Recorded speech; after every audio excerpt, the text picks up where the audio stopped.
Salut les champions, j'espère que vous allez bien. C'est votre élément que je suis. Tout d'abord, avant de commencer la vidéo, j'avertis toutes ces personnes de mauvaise foi, les gens qui aiment défendre l'indéfendable, prière de quitter cette vidéo parce que je vais être très tranchant. Tout d'abord, Jean-Louis Gasset est un entraîneur de bas niveau, entraîneur de bas niveau, je répète encore. Voilà un coach qui ne prend même pas la peine de défendre sa liste, ou du moins expliquer ses choix via une conférence de presse. Il nous balance, comment dirais-je, cette liste-là. Bon, nous, on doit apprécier quoi. Voilà. C'est de la véritable foutaise. Et paraît-il qu'il vient qu'en Côte d'Ivoire juste pour les regroupements. Et puis, il se sauve comme un voleur en retournant en France. Donc, en résumé, grosso modo, on le paye à rien foutre. Voilà. C'est pour ça que je ne veux pas d'entraîneur français nullissime de son niveau, qu'on surpaye pour des résultats médiocres. Voilà. Mais que peut-on attendre? Quand on a fait tout un cinéma et qu'on se trouve avec un choix par défaut, il ne fallait pas s'attendre à grand-chose. Lui, il ne peut jamais balancer une liste comme ça avec la section française. D'ailleurs, il a été adjoint de Laurent Blanc. Il en sait quelque chose. Donc, pour moi, c'est une erreur de casting. Il ne voit absolument rien du tout. Il prend des banquetteurs. Il prend des joueurs qui sont peur de vitesse totalement. Vraiment, c'est du n'importe quoi, sa liste. C'est du n'importe quoi. C'est de la véritable bouillabaisse qui nous sert.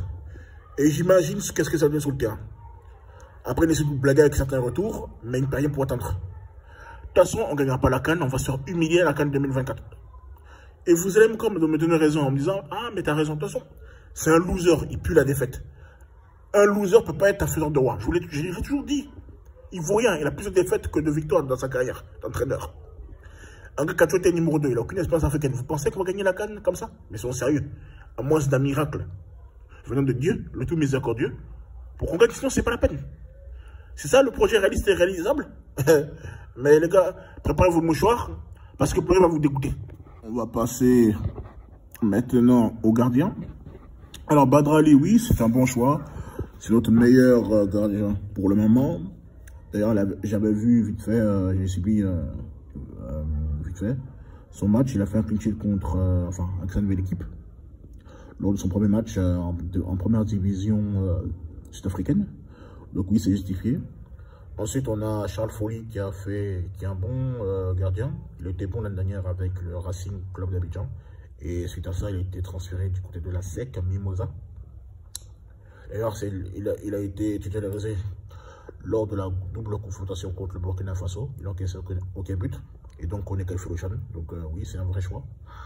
Et voilà, notre encore, Issa Fofana, un joueur que j'avais suivi depuis longtemps et que j'avais milité pour qu'il vienne et qu'il soit appelé en sélection. Voilà, c'est un crack pour moi. Ça fait longtemps qu'on n'a pas eu ce genre de joueur, donc j'espère qu'il aura du temps de jeu. Et désormais, il évolue du côté de Al Hilal au Soudan. Donc, au niveau des gardiens, il y a rien à dire. C'est le meilleur qu'on a retenu. Voilà. Maintenant, on va passer à la partie la plus intéressante, où ça va créer beaucoup de polémiques. Parce que, donnez-moi le critère, les bases, sur quelle base d'ailleurs, on prend Sergei. Parce que je trouve que c'est hypocrite de laisser Willy Boly. Lui, au moins, il est venu avant lui, du côté de Nottingham Forest.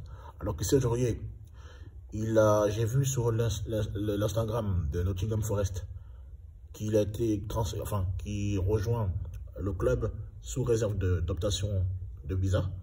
Lui, il vient après Willy Boly. Il n'a pas de préparation. Ça fait 3 mois qu'il est en perte de vitesse totalement parce qu'il est sans club. Parce que Villarreal l'a libéré. Et on prend Serge Aurier, on ne prend pas Willy Boly. Je trouve que c'est très hypocrite en fait. C'est malhonnête. Ça fait, dans une situation normale, il ne doit plus être appelé en fait. Et ne venez pas m'arrêter vous en me disant oui, mais ça, capitaine n'est pas un critère de sélection. Je suis désolé. Et l'expérience, vous parlez comme si Serge Aurier, il va jouer avec des U17. Il faut arrêter à un moment donné.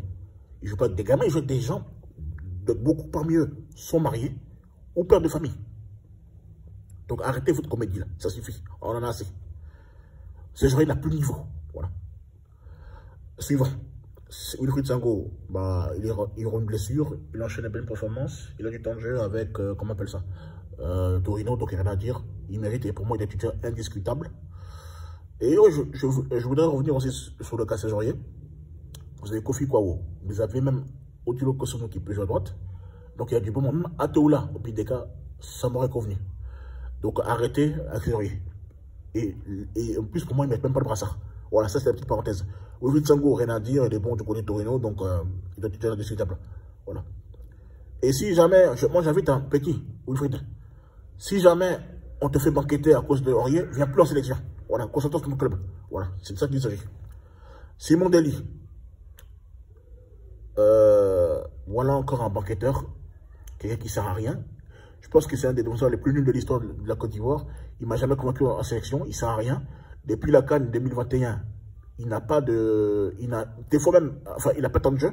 Et des fois même, il n'est même pas dans la feuille de match. Du côté de Demirspor en Turquie, je crois. C'est un genre moyen, enfin, il est nul, c'est même pas les moyens. Pardon. Il n'a pas de niveau pour la Côte d'Ivoire. On regarde son match contre l'Algérie, il est catastrophique. Heureusement que Kosono fait un gros match, sinon on passait pas. Bref, il est nul, il n'a pas de niveau. Il est nul. Je me donne franchement entre lui et c'est Nobo qui est le plus nul. Bon, à vous de répondre. Hein. Voilà. Bref, suivant. Sinali demandé.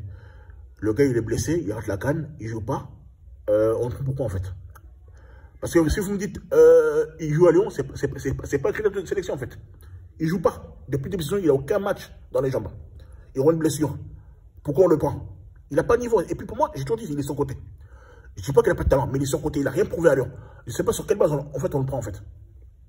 Je ne sais pas sur quelle base on le prend. Il a beaucoup de choses à prouver. Et je répète encore, la sélection ivoirienne n'est pas un centre de relance pour des joueurs en perte de vitesse ou pour des briscards improductifs. Voilà. Suivant. Odilo Kosono, bah oui, c'est un des meilleurs joueurs ivoiriens. D'ailleurs, quand on prend les dernières saisons ivoiriennes, c'est le meilleur défenseur ivoirien, je pense. Voilà, un des meilleurs défenseurs en tout cas, si c'était le meilleur. Maintenant, les latérales, je pense qu'il serait mieux qu'il se concentre sur le métier de latéral. Parce qu'en défense centrale, il est catastrophique au niveau des duels aériens. Voilà, il est nul au niveau des duels aériens. Si on ne veut pas ça, ça ne va pas être possible. Mais moi, je pense qu'il est meilleur latéral. Voilà. D'ailleurs, son match contre l'Atlético Madrid en Ligue des Champions le prouve. Donc, voilà. Qui continue ainsi. Suivant. Ah ouais. L'absence de Emmanuel Agbadou. Comment on peut laisser Emmanuel Agbadou qui joue en France et on prend un tocard comme Simon Dely? Pour moi, c'est une injustice. C'est une pure injustice. C'est une pure folie de faire ce genre de choses. Emmanuel Agbadou et Kosono, je pense que sont les meilleurs défenseurs si on prend les deux dernières saisons. Je pense. Et ils sont décisifs. Donc, voilà. Suivant. Sila Abakar, gros potentiel. Il était champion de Belgique avec le club de Bruges la saison dernière. Depuis le début de saison, il fait des masterclass. Il a des bonnes performances, il est indiscutable. Il prouve en Jupiler Pro League et en Ligue des Champions. Donc, ne pas le sélectionner, c'était vraiment là, c'est que le gars, il a dû, je sais pas, il a dû caca de bleu dans les yeux. Voilà. Voilà. Il est fort, c'est un gaucher en plus, donc très bien. Il mérite. Félicitations à toi, champion, pour ta première sélection. Tu le mérites amplement. Tout comme Issa Fofana. Et Jean Folo aussi, bien sûr. Justin Conan, bon, il a fait des bonnes performances du côté d'Arabie Saoudite. Voilà. Il a même le dernier match d'hier, il a été très bon. Le match avant aussi, il a fait une masterclass. Il a adressé 2 passes décisives. Donc, même si c'est vrai que pour moi, c'est un choix financier, et je pense qu'il aurait pu avoir un meilleur club du côté de l'Europe. Mais bon, il fait son choix, tant qu'il est compétitif, ça ne me pose pas de problème, même si j'aurais aimé qu'il joue en Europe. Et je pense qu'il a un niveau pour jouer dans un club qui joue Ligue des Champions ou bien l'Europa League. Enfin bref, suivant. Souleymane Doumbia, pour moi, bon, il est capitaine maintenant, je crois, de Angers, suite au départ d'Ismaël Traoré, son compatriote, notre compatriote. Je pense que, bon, je ne trouve pas meilleur honnêtement que Yassine Camara, mais bon, l'appeler, bon, pourquoi pas. Il n'est pas aussi mauvais que ça, du côté d'Angers. Bon, toute façon, on sait tous que c'est Justin Conan qui sera titulaire. Et sincèrement, il ne peut pas effrayer Justin Conan. Mais bon, essayons-le. C'est pas le plus dégueulasse des latéraux qu'on a. Donc, pourquoi pas. En tout cas, c'est un retour. Hein. Faut préciser parce qu'il a joué la CAN. Et depuis là, je crois, la CAN 2019. Et puis depuis lors, il a disparu des radars. Hein. Donc, c'est bien pour lui. C'est bien, ça va lui faire du bien. Ensuite, au milieu de terrain, Ibrahim Sangaré. Bon, c'est le meilleur milieu de terrain ivoirien. Avec le maillot orange, bien sûr, je précise, depuis 3 ans. En sélection, c'est le meilleur. Faut être. Hein. C'est le mec qui a enchaîné masterclass sur masterclass. Pour moi, on doit, je pense, hein, qu'il doit avoir le brassard. Ne parlez pas d'âge. Parce que quand tu es capitaine, tu dois montrer l'exemple. Et si tous les joueurs ivoiriens avaient le même degré d'implication, je pense qu'on aurait gagné au moins les 2 cas qu'on a ratés. Je pense qu'on aurait pu avoir une, sincèrement. Mais bon, si. Quand on a des entraîneurs tocards, ça n'aide pas. En tout cas, Ibrahim Sangaré, très bon joueur. En club, comme en sélection, il prouve toujours. Il ne fait pas de faux matchs, c'est rare, en tout cas. Donc, voilà, chapeau à lui. Il mérite. Franck Kessié, il ne mérite pas parce qu'il banquette du côté du Barça. J'en ai rien à cirer qu'il soit au Barça, c'est pas mon problème. Si le gars était titulaire indiscutable et il était performant au Barça, je l'aurais pris. Mais déjà, au Milan AC, il était excellent. Il foutait rien en sélection. Il a fallu attendre qu'Ibrahim Sangaré arrive pour qu'il puisse être meilleur en sélection. Donc pour moi, il ne mérite pas. Et ça prouve encore une fois la complaisance que j'ai dit. C'est ça qui nous empêchait même d'aller en Coupe du Monde à la CAN. Et qui nous a fait rater la CAN. Enfin, qui nous empêchait qu'on puisse être champion d'Afrique. C'est parce qu'on prend les gens par complaisance. Moi, j'ai l'impression que quand les gens ils font leur sélection, ils regardent les noms des joueurs, ils ne regardent pas les performances. Ils regardent le nom, le prestige du club, ils ne regardent pas les performances. Et ça va tuer notre équipe à la longue. Et on voit les retombées. Suivant. Et puis en plus, Kessié n'est pas extraordinaire en sélection. Voilà. Donc j'ai envie de voir d'autres joueurs. Comme Lazare Mani, qui est bon du côté de l'Union Saint-Géloise, ou même Christ Thierry, qui est bon du côté du Slava Prague. Pour citer que cela. Je dis ça et je passe à autre chose. Suivant. Seko Fofana, meilleur milieu de terrain ivoirien. Intrinsèquement, il faut dire la vérité. Il peut jouer 6-8-10. Un brio, il est plus offensif. C'est vrai qu'il a manqué de patriotisme, mais façon la fin du système, j'espère qu'il sera apte et qu'il sera très bon parce que je ne vais pas le louper s'il fait un faux match. Croyez-moi, je risque de ne pas être très tendre avec lui. Parce que quand c'est pour conformer, hein, t'es le premier, mais je t'attends depuis femme contre le Togo et la Guinée. Voilà. Donc, il mérite, vu ses performances. Sinon, à part ça, il mérite. Quand tu es le meilleur joueur africain de Ligue 1, bon, tu es dans le 11, tu es dans l'équipe type de l'année. Donc, la saison dernière, bon, c'est justifié, hein, ta sélection. Même là, il continue, hein, il est très bon avec Lens, donc j'ai rien à dire. Il est compétitif, malgré son manque de patriotisme. Suivant, Jean-Philippe Bamin, un retour encore, comme celui de Seko Fofana et de Sol Doumbia. Oui, enfin, moi, j'aurais préféré qu'on le prenne quand il voulait du côté du CSKA Moscou, parce qu'il était très bon. Le prêt, le format fait du bien. Et là, bon, il est reprêté encore du côté de Trabzonspor. Bon, l'équipe est éclatée au sol, donc c'est un peu compliqué. Mais il joue ses matchs. Il fait des matchs plus ou moins, on va dire, corrects. Donc oui, c'est un joueur que j'ai voulu qu'il revienne. Parce qu'il apporte, c'est un autre style, il apporte de la variété dans notre jeu.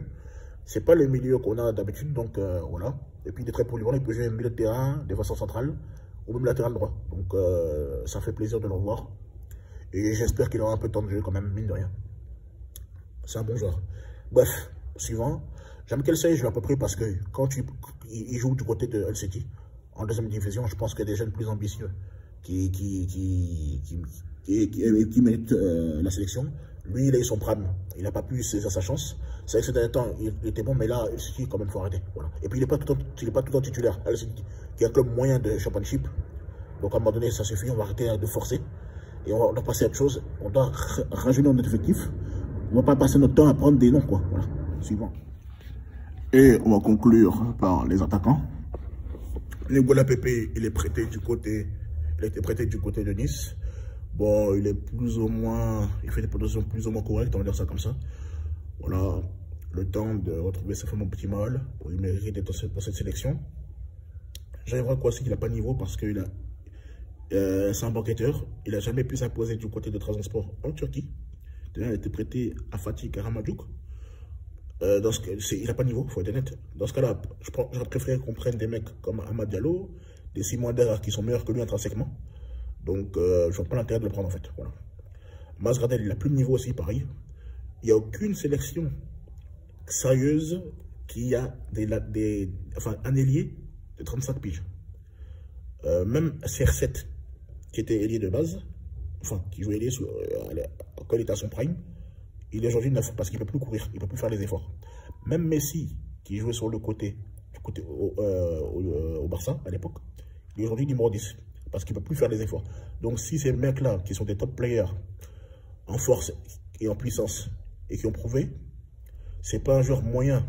Parce que regardez, c'est un joueur moyen comparé à eux. Il faut dire la vérité. C'est un joueur moyen comparé à eux. C'est pas lui qui va faire l'exception. Voilà. Il a plus de niveau. On l'a vu contre l'Égypte. On l'a vu contre l'Angleterre. Et ça suffit. Voilà. Ça suffit. Ça a des minutes. Il ne peut plus rien prouver. Même des gens, à un moment donné, il faut lâcher l'affaire. Voilà. Tu n'as plus de niveau. Prends ta tête internationale. On a des petits qui sont bons. Et voilà. Donc, tu n'as plus ta place à cette sélection. Voilà. À un moment donné, il faut passer à autre chose.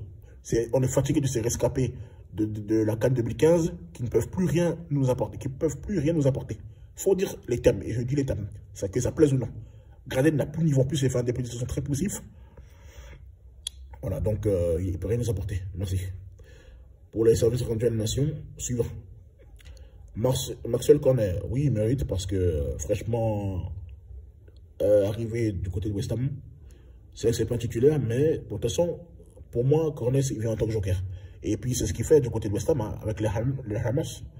Bah, il a des bonnes prestations. D'ailleurs, il a, je crois, fait une passe décisive. Voilà, son club gagne 3-2 contre l'adversaire du jour. En Ligue Europa, je crois, ou en Conference League, je ne sais plus. Bref, en tout cas, il a joué l'Europe et il a été bon. Ufidza, bah, il fait une bonne saison, un bon début de saison. Donc, rien à dire. Bon, j'espère qu'il n'y a pas si bien une blessure comme d'habitude, mais bon, c'est le meilleur intrinsèquement côté gauche, donc c'est normal qu'il soit là. J'oubliais. Ouais, j'oubliais. L'absence de Jérém Boga. Je ne sais pas pourquoi on ne prend pas Boga, parce que c'est notre meilleur numéro 10. Pourquoi on prend Boga? On ne prend pas Boga alors qu'on prend Evan Kwasi qui est en perte de vitesse complètement. C'est pas normal. Bref, suivant. Comme Christian, il n'a pas de niveau. On a essayé de tête contre le Malawi et contre les Odo, il n'a rien prouvé. Donc, si on doit attendre que ce petit doit être bon un match sur 10, on ne va pas sortir. Personne ne me fera croire qu'en mettant Christian Kwame en pointe, on va gagner la CAN. Moi, je ne crois pas. Il n'a pas de niveau, donc voilà. Il faut qu'on soit sérieux, il n'a pas de niveau.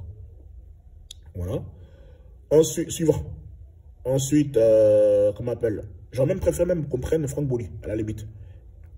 Qui joue à Fenerbahçe du côté de l'Hongrie. Même d'ailleurs, même le Fenerbahçe, ils ont gagné contre, je crois que c'est hier, hein, ils ont gagné contre Monaco.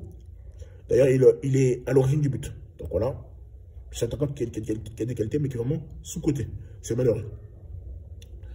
Kanga Wilfried, voilà un autre encore. Quelqu'un qui a joué 6 matchs de Bundesliga, qui met 0 but. Alors que nous avons des joueurs comme Fofana. En plus, lui, c'est un mercenaire, Kanga Wilfried. Pourquoi?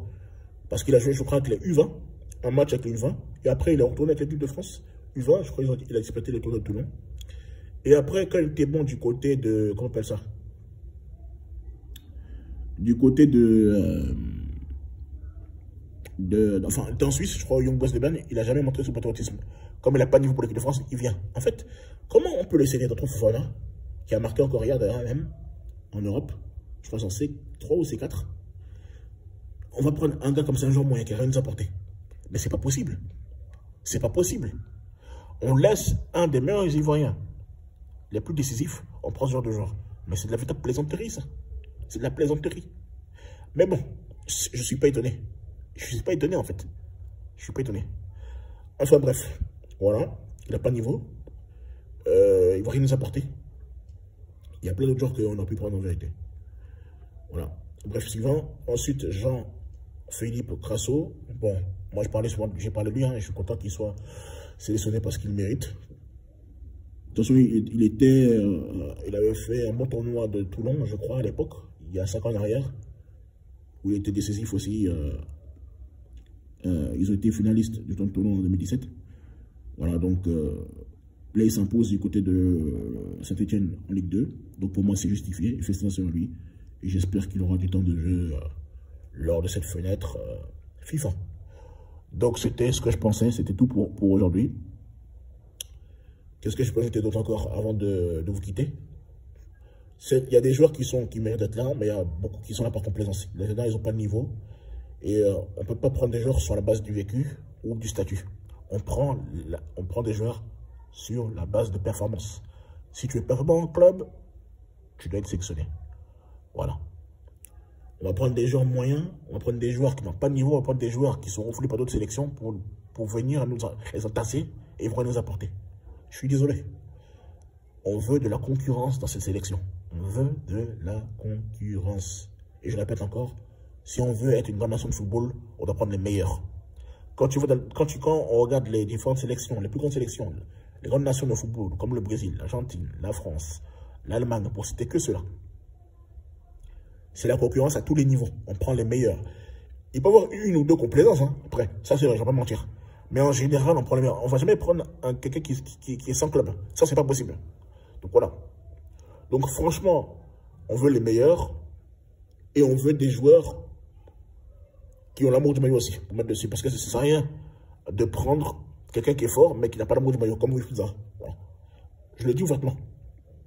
Donc, je vais terminer par ces mots-là. J'attends rien de cette équipe. Affaire à suivre. Ciao, ciao. La suite au prochain numéro.